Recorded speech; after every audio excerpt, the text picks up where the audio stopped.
We didn't want to ask hundreds of teams to manually onboard thousands and thousands of components. Rather, we wanted to take that work as part of the automation that we were doing.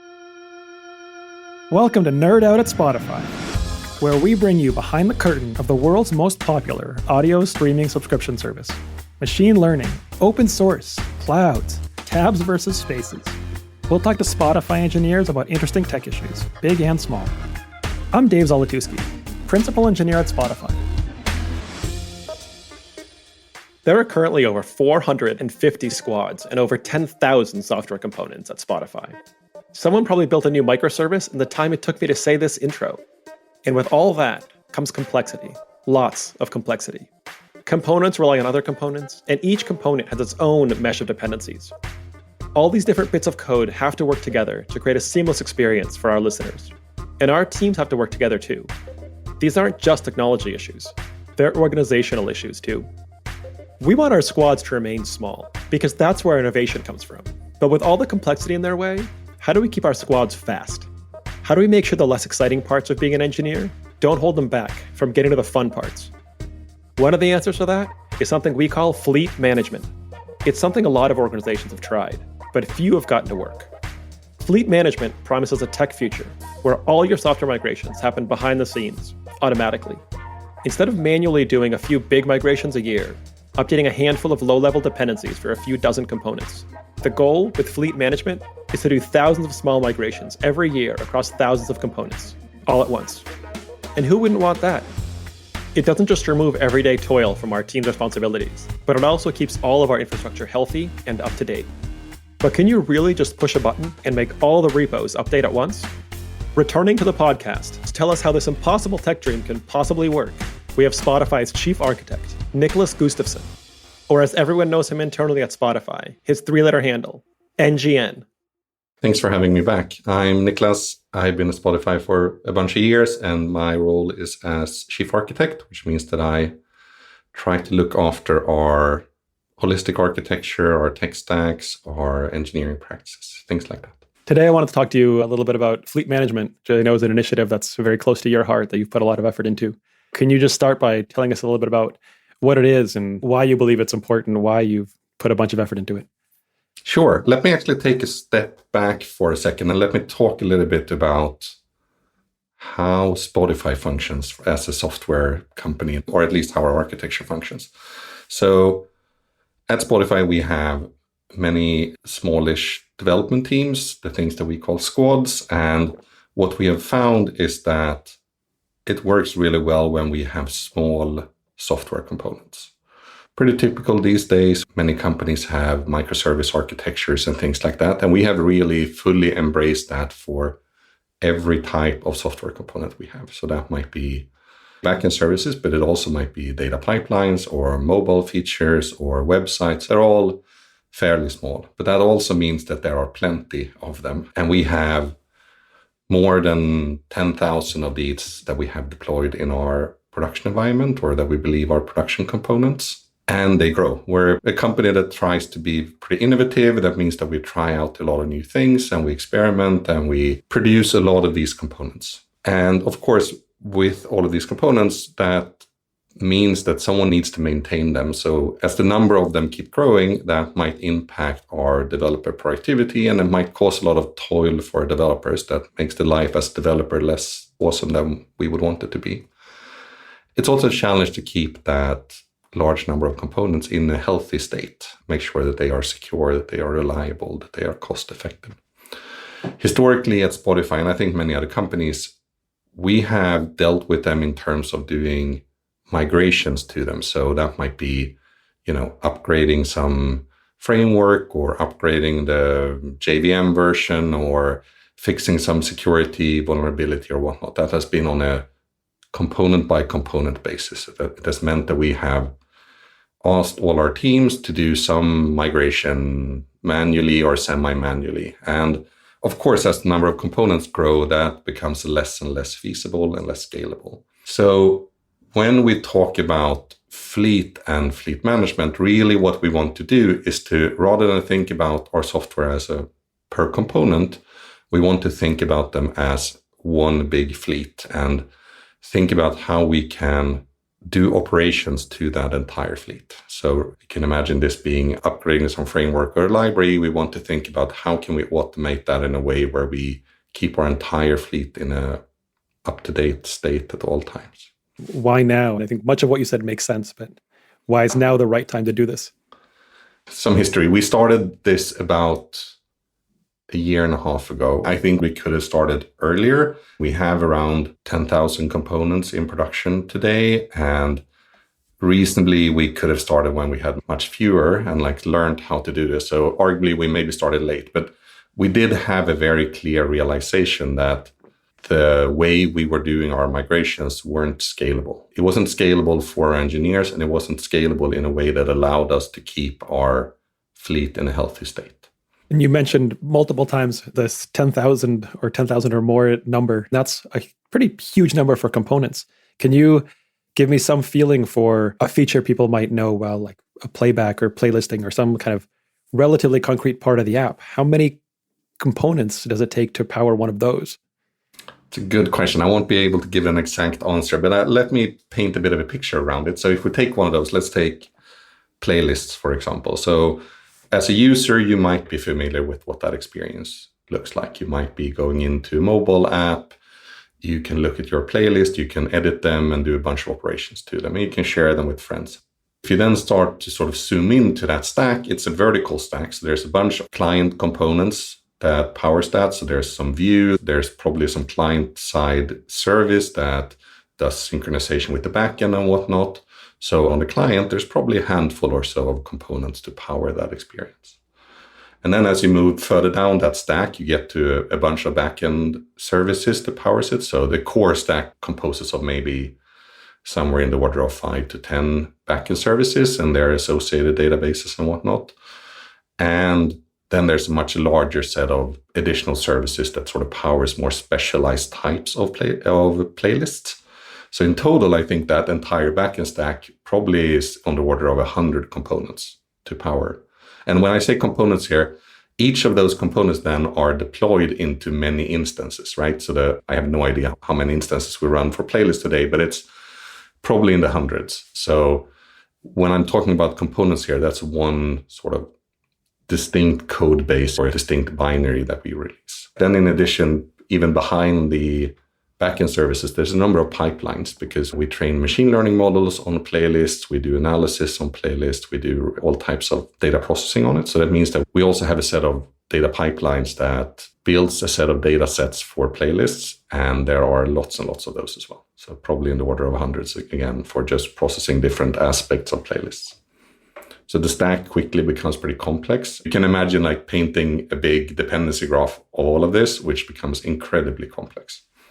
That does sound incredibly complex. And the thing it makes me think then is going back to the point you made about the fleet and thinking of all 10,000 as a unit. Why do we as Spotify, or why would you in your role care about all of them being a fleet as opposed to the vertical that is playlists all being in a well-maintained state on all the same versions? But why does it matter for the whole fleet to be running the same versions and the same low-level components?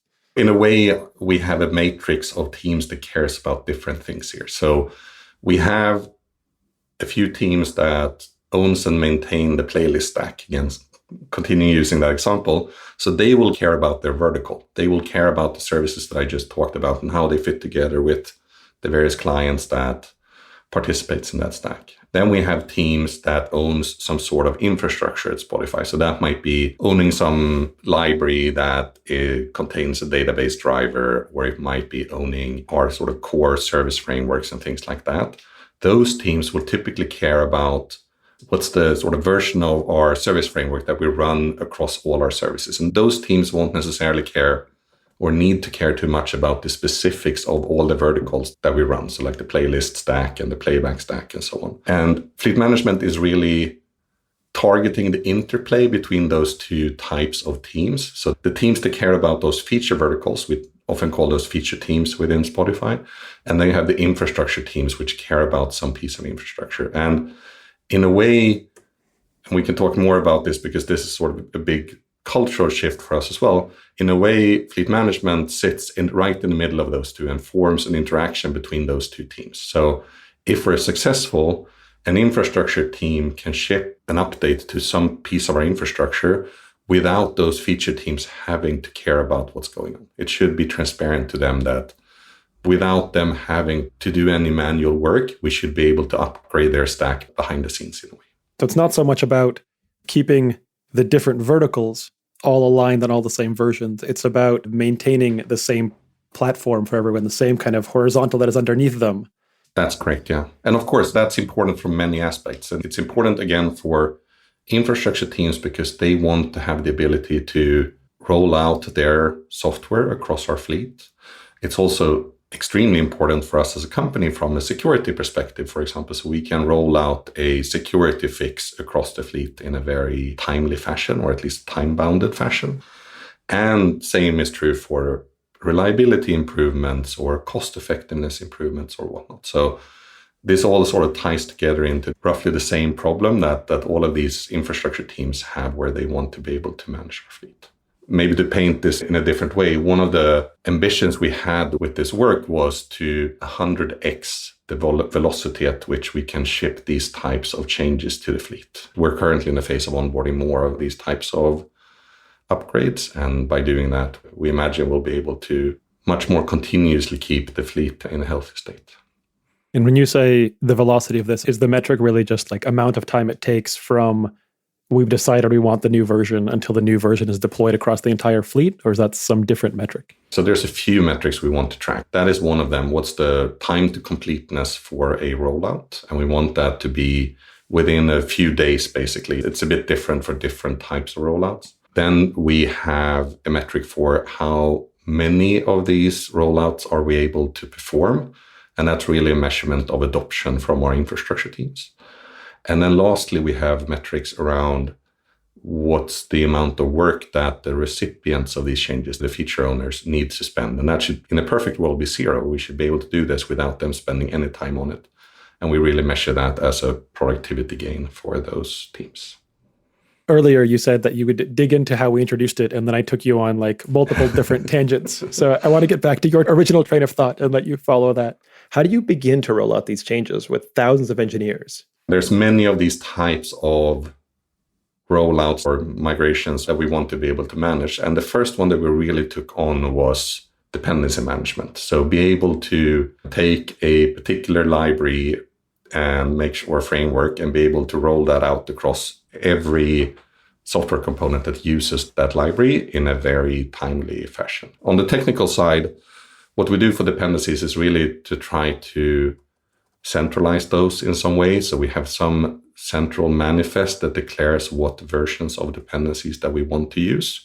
So one of the package managers or build tools that we use at Spotify is Maven, primarily for backend services. And for Maven, we use something that is called the BOM, the bill of materials, where you use really one of these manifests that Maven supports natively, where you can define versions of libraries, and then each of your components can just inherit and set those versions. Any developer at Spotify can make changes to that BOM, like that's a central component that we maintain. And then we essentially have built a bunch of infrastructure that can then push that out in a controlled way to the entire fleet, and then completely automated way where the recipient teams for those, the component owners, don't actually need to do any work. We'll do all the verification, deployment and whatnot automatically, and in a way that we can monitor that so we can actually be confident that those changes are rolled out in a safe way. And then you can apply this same pattern to other types of changes that we want to be able to make to the fleet. And then, of course, there's a cultural piece. So going back to all of these components that we have. So each of those have an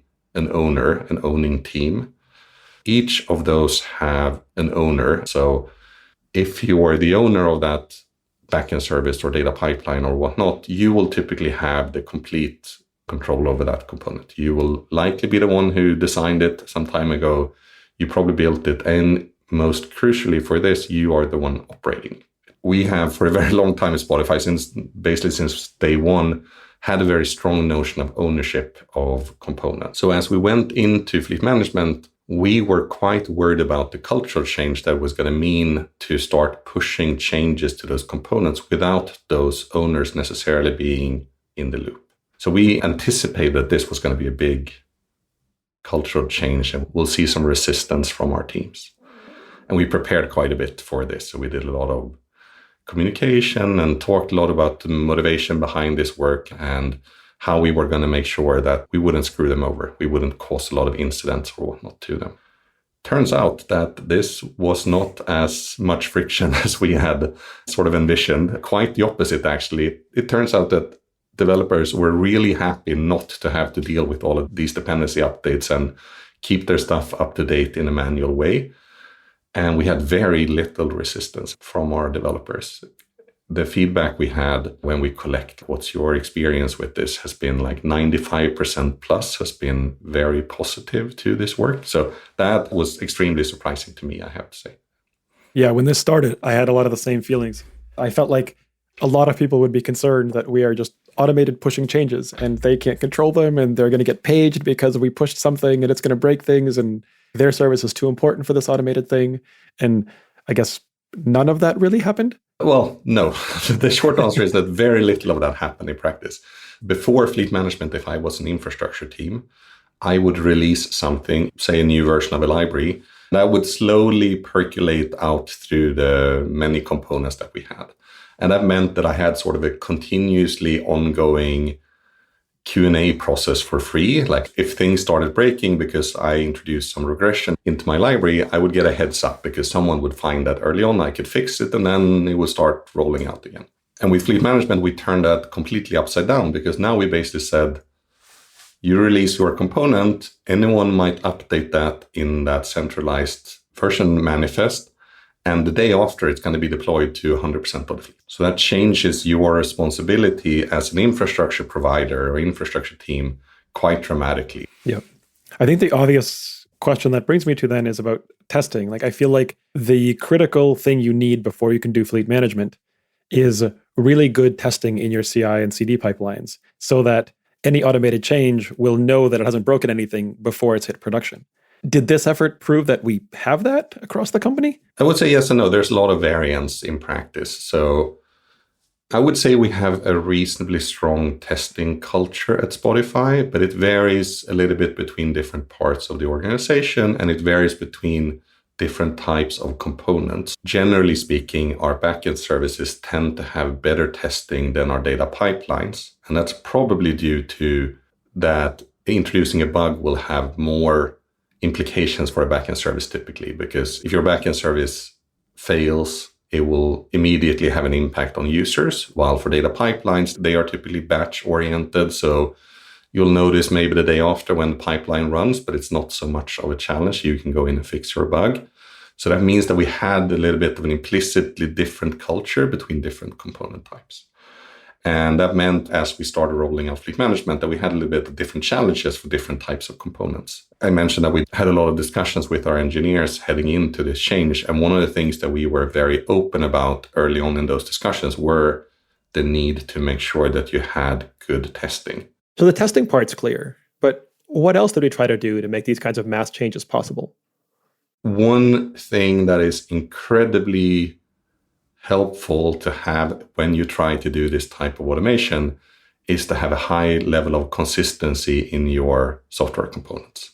So you want your components to look roughly the same, use the same technology stack, have reasonable code conventions, things like that. At Spotify, that's been a bit of a journey for us. I would say as we were a much smaller company, we had, for obvious reasons, a higher consistency.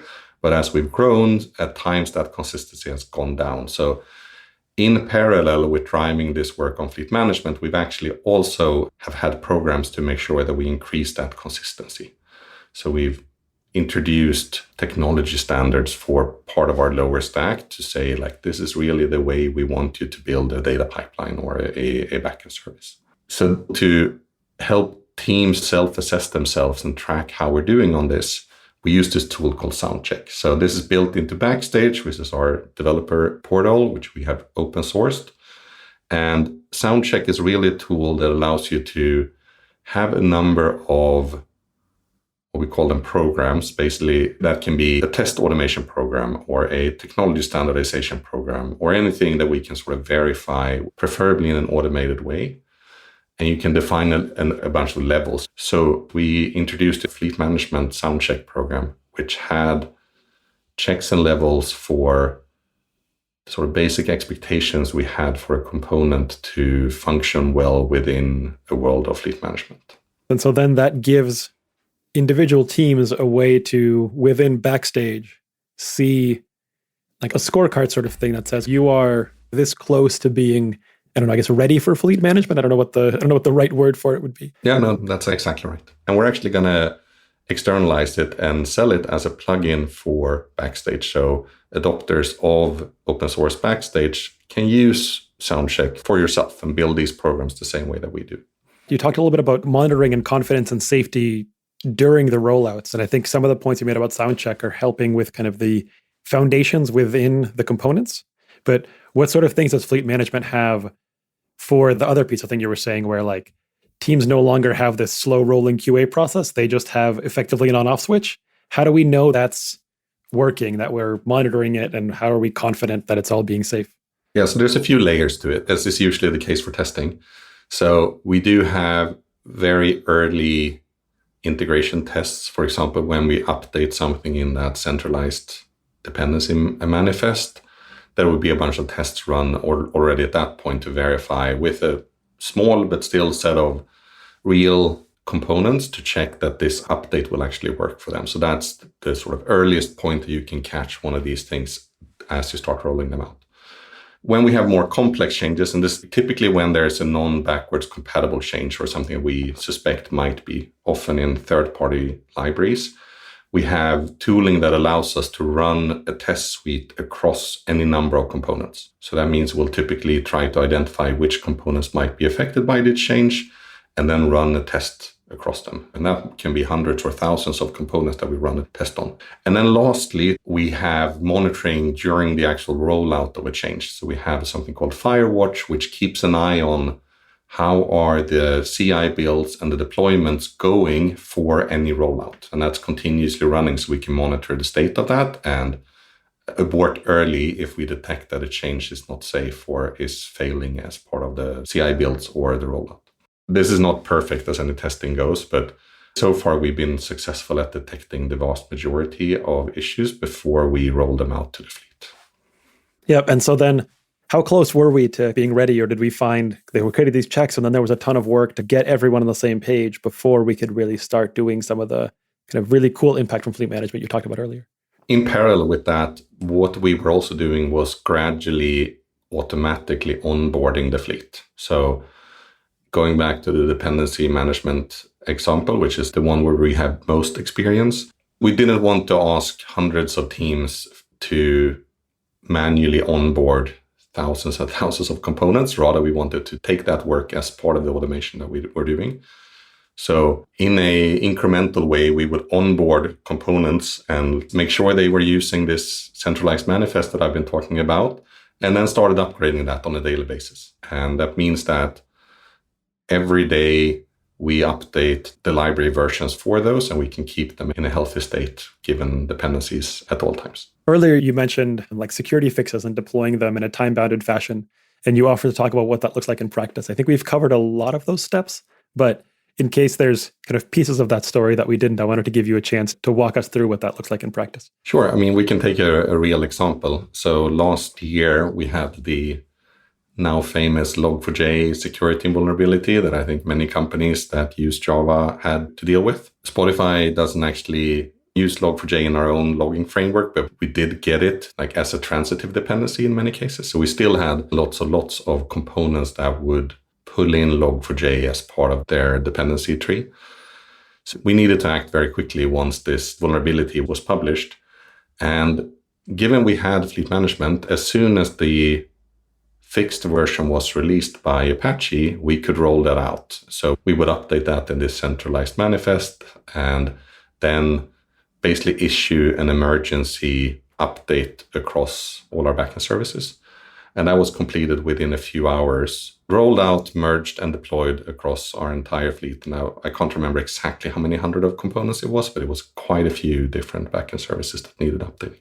Yeah, so it's like thousands of instances. Oh yeah, many thousands of instances. Over a few yes. hours. Yeah. That's impressive. I feel like there must have been an outage somewhere, but I guess it just worked. I think it actually just worked. I don't remember if we had any individual services failing. It was a bit of a rushed thing, of course, because again, we were in this sort of incident mode, but I don't think there was any major concerns. In a way, it was a simple change, like it was a security vulnerability fix. So that was, for us, was backward compatible. So it wasn't a complex upgrade by any means. But what was interesting about it was that at the time, we had not onboarded our data pipelines to fleet management. And our data pipelines are also on the JVM, and some of them also depended on Log4j. And that gave us a good opportunity to compare. Like we actually had sort of an A/B test here for like being fleet managed and for data pipelines, where there was much fewer data pipelines that actually pulled in Log4j compared to backend services. But that took us multiple days and many engineers to do a lot of manual patching to do that. So the comparison there was pretty clear to us, at least, of like the capabilities that we had given we could take on this management. That this thing is having at least some of the impact we want it to have. Exactly. We can actually see this in a quantifiable way today because we can measure how many known security vulnerabilities that we are exposed to in a way. If we look at one of the many different vulnerability databases and you compare the versions of those dependencies that we have in our production environment, we can see that the components that are fleet managed, which by now is almost all of them, have much, much fewer known security vulnerabilities compared to those that aren't actively fleet managed. So considering an example like Log4j, it seems like there would be a lot of things like this for doing things like what fleet management does, like letting you patch many, many components all at once. There are a lot of tools available, and I would say an increasing amount of tools available in the open source space and commercially for managing some of the aspects of this. And in particular, when it comes to dependency management and tooling for authoring changes for fleet-wide automated changes. So there's things like Combi or Open Rewrite and so on that are great libraries and frameworks for authoring a change that you can apply to a source code, for example. And we use those heavily as well within the changes that we roll out. Part of the stack that we've focused on is really like, how do we orchestrate these rollouts? Once we've authored a change, how do we roll that out or run the change across hundreds of components and then roll that out in a safe way? There are some options available for that in the market, things like source graph batch changes, but we haven't so far found one that matches the requirements that we have. So that was why we decided to make this investment and build this out for our needs. So the other thing that I really wanted to ask you about, I'm sure when you started getting into this, you talked to a lot of other people you know at other companies and kind of got a feel for what this looks like across the industry. What can you tell us about that? Like, how does this compare to what you've seen other people doing? There are definitely other companies that have done this, and in some cases have done it for many years. I think the best known and published one is Google, that has published a few papers publicly around what their infrastructure looks like. And we've had the opportunity to speak to quite a few of the Google engineers that's been involved in this work as well. So for those interested, there are papers that you can go read, for example, on a tool called Clang MR that they use to apply code changes to their C++ code base, for example. What is interesting and might be interesting to discuss comparing our approach to Google's approach is that Google famously uses a monorepo structure or monorepo strategy for their source code, and we do not yet, or at least at this point. So we use many small repositories.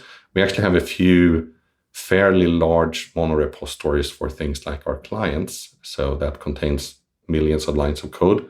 But generally speaking, most repositories at Spotify are fairly small. They contain one or maybe a few components in them. So one strategy that we could have taken was to first switch to a monorepo. So that was something that we evaluated doing. For many reasons, keeping the many smaller repositories has a lot of benefits for us. So we haven't yet decided if we want to do that, but we still had this need to manage our fleet. And when we started looking at the tooling that we would need, we also noted that there's a lot of similarity with the tooling that we would actually need in a monorepo as well. Because one of the interesting things with very large monorepositories is that it's hard to make wide-ranging atomic changes, because if you start doing that, you're probably going to need review from a lot of people, and that slows down the change. So if you look at the way Google does this, and you can read about it in the papers that they published. They break down those large changes into many small change sets and then orchestrate the rollout of them, which is very similar to what we do. In our case, it just happens to target many different repositories. So our analysis that we did, and again, talking to a lot of people in the industry, was that the tooling we would need to pull off fleet management was actually going to be roughly the same in the many smaller repository world and the monorepo world. So that was why we decided to make that investment first, and then we'll see in the future if we decide to switch our repository strategy. That's a really interesting point to end on, because I feel like there's always a debate. And then here you're saying, well, on either side of the debate, you do the same thing. So maybe we skip the debate for now. We actually see this very clearly for ourselves, because again, we have what's becoming very large repositories for our clients. And increasingly, we're seeing that we can't fit all the source code for those repositories into your IDE. And that means that the same tooling that we use for fleet management for the small repositories in many components, we're actually looking to apply to our mono repositories as well. So the overlap is significant in terms of the tooling you need. Don't get me wrong, I think the repository structure has a lot of positive and negative implications. And that's why we continuously evaluate if we want to switch our strategy there. But the basic infrastructure you need is, as far as we can tell, is roughly the same. So that's why we think doing it in this order makes sense for us. So then maybe the last thing I want to hear about is what's next? What are the kind of next big things we want fleet management to do, or kind of crazy ideas for things we wish it might do one day? What we want to do over the next year or two is really to grow confidence in making more and more complex changes to our fleet. So I've mentioned on a few occasions now that we do this dependency management stuff, and we've done around 70 different, we call them fleet shifts. That's what we call one change that is applied to the fleet. They've all been relatively simple. There still might be code changes, or in some cases, relatively complex configuration changes, but it hasn't been that we've done like a major code refactoring, for example. And we really want to gain more confidence in our ability to do that. And in particular, to do that with what we call auto merging. So basically the case where no human needs to be in the loop to roll out the change.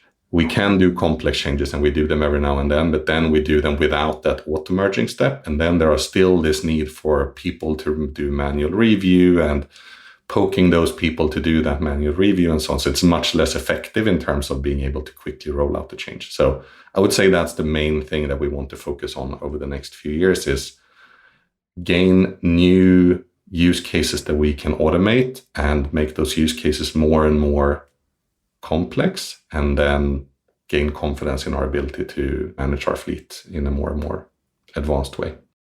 I'm curious if there are specifics of like levels of complexity where we are now and what this kind of thing we'll get to in a year or so is, and what kind of a moonshot would be. I mean, maybe something like a simple code change where maybe we're upgrading from one version of Java to another and one or two APIs are deprecated, out to what might be maybe, and I don't even know if this is the most complicated thing, but like a Python 2.7 to Python 3 type upgrade.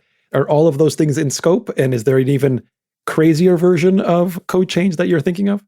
Both of those things are absolutely in scope. And yeah, we want to be able to take on even more complex things. So I mentioned this open rewrite library before, which is open source. And as part of that, they actually develop what they call recipes, automated changes they might be to code or to configuration and whatnot. So if you're on the Java stack, you might be familiar with the migration from JUnit 4 to JUnit 5 that we're all been doing over the last few years. That's an example of non-backwards compatible change, but one that using those types of recipes, we can start completely automating.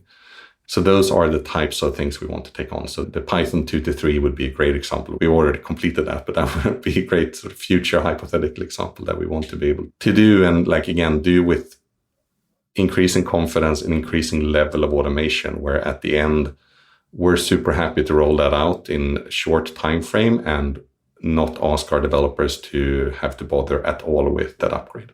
That sounds super ambitious, but also, given everything else you said, it really should work. That's great. Yeah, exactly. Well, this has been a lot of fun. Thanks a lot for joining us. Thanks again for having me.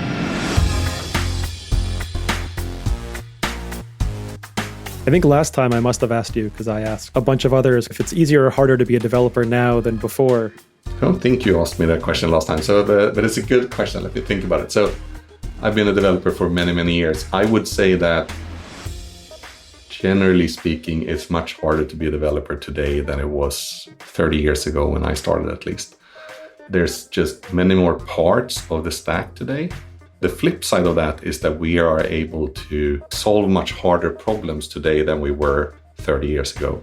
But that has definitely come with a cost. Like, we've increased at the abstraction level in many ways, like ways we can deploy things now that weren't available before, or API abstractions and whatnot. But I think in total, the number of moving parts that is part of the day-to-day work of the developer has significantly increased. So with things like fleet management, we're really trying to remove some of those moving parts so that as a developer, there are some things that you just don't need to care about anymore. And we, as sort of an infrastructure organization, can take care of that for you.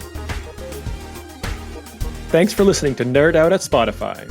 We have a bunch of great episodes coming up, including a couple of specials for the end of the year. So hit that follow button to make sure you don't miss one. Nerd Out at Spotify is produced by Spotify's Ted Vergakis and by Seaplane Armada, who also wrote our Fleet-tastic theme song. I'm Dave Zolotusky. Thanks for nerding out with us.